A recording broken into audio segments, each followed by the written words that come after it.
U julu mesecu zahuktala se serijska proizvodnja modernizovane druge generacije modela Nissan Qashqai. Samo 2 meseca kasnije u Beogradu je održana premijera novog mega popularnog crossover modela.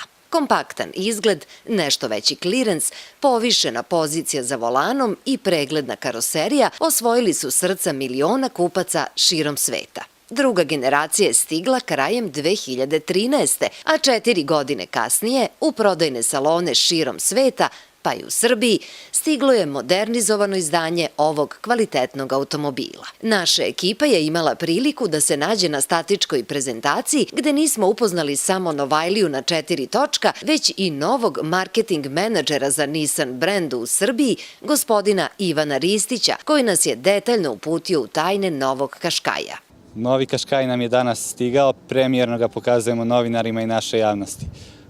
Novi Qashqai ima mnogo toga novog, novi dizajn, nova LED svetla, novi interijer, nova kožna sedišta, nova sigurnost za vožnju. Skala motora nije promenjena, iako su izvedene brojne modernizacije. To znači da je u ponudi ostao turbobenzinski 1.2 Dig T, koji je dopunio agregat iste koncepcije, ali zapremine 1,62 litra, koji razvija maksimalnu snagu od 120 kW. Turbodizele predstavlja manji agregat zapremine 1,46 litara koji razvija maksimalnu snagu od 81 kW i veći od 1,6 litara i 96 kW. Modifikacije je prošlo i oslanjanje, konkretno amortizeri i podešavanje pojačivača upravljača. U Nissanu kažu da je značajno urađeno na zvučnoj izolaciji, a zadnje staklo je sada znatno snažnije. Sve je novo u novom Qashqaiu. A da li su i nove cene?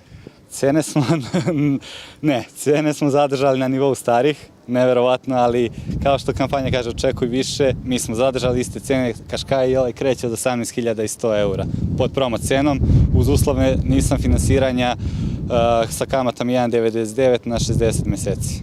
I ono što mene zanima, da li već postoje testna vozila i da li kod svih vaših dilera već to može i da se isproba? Svi dileri imaju registrovana test vozila, tako da budite slobodni da što pre odete u salone i probate ova ista vozila. Koristimo ovu priliku da najavimo i test koji vas očekuje uskoro u vašoj emisiji ABS Show.